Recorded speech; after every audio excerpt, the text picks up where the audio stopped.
driving the 2018 Infiniti Q50 Red Sport, and when it comes to technology, it's either really, really good or really, really bad.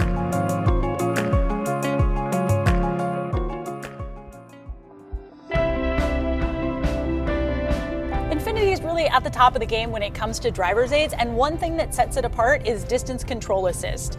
Now this is kind of like half of adaptive cruise control in that it only slows you down and it keeps a safe distance between you and the car in front of you. Now, some people might take advantage of that space and cut you off, but the Q50 reacts really quickly and it's really smooth. When it comes to lane keeping assist, the technology keeps you centered right in the middle of the lane while you're on the highway.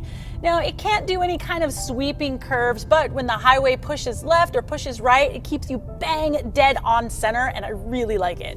But my favorite is adaptive cruise control. I just set it with this button here on the steering wheel, decide how close or how far away I want to be from the car ahead of me, and it just does its own thing.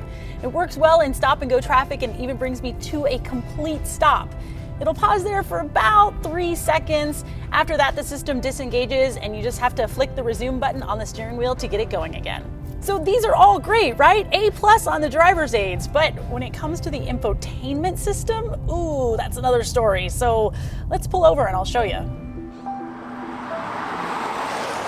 So those driver's aids are pretty cool in the Q50, but as we've pulled over and we're checking out the InTouch, not so much. The system's just really old, the graphics are kind of dated, and I just want a whole new shebang. The top screen can be controlled through the steering wheel button or through the little dial down here in between the seats, or heck, it's a touch screen. You can just touch it. Pretty cool. The bottom screen I can control by these 3 shortcut buttons here, or it as well is a touch screen. So when I go to information, I've got a cool little eco drive report. Right now I'm getting 59 out of 100. Sorry, nature, that's my bad. One of the things that I do like about this InTouch system is the driver assistance page. So I can customize all these driver's aids to be the level that I want them at. So lane assist, I can decide to keep the warning on or off. I can keep the active control on or off. Blind spot assist, again, I can customize it how I want it.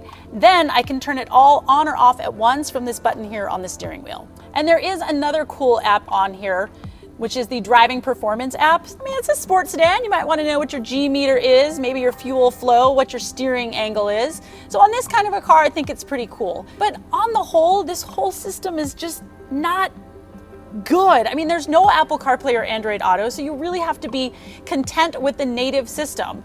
It's not very intuitive. There's a lot of menus and submenus, and I just want something new. I just want a new, updated InTouch system. So while those driver's aids are all really cool, once you get inside with this InTouch system, you might be a little disappointed. Hey, did you like this deep dive video? We legit have so many of them here on YouTube, so subscribe, you can see them all.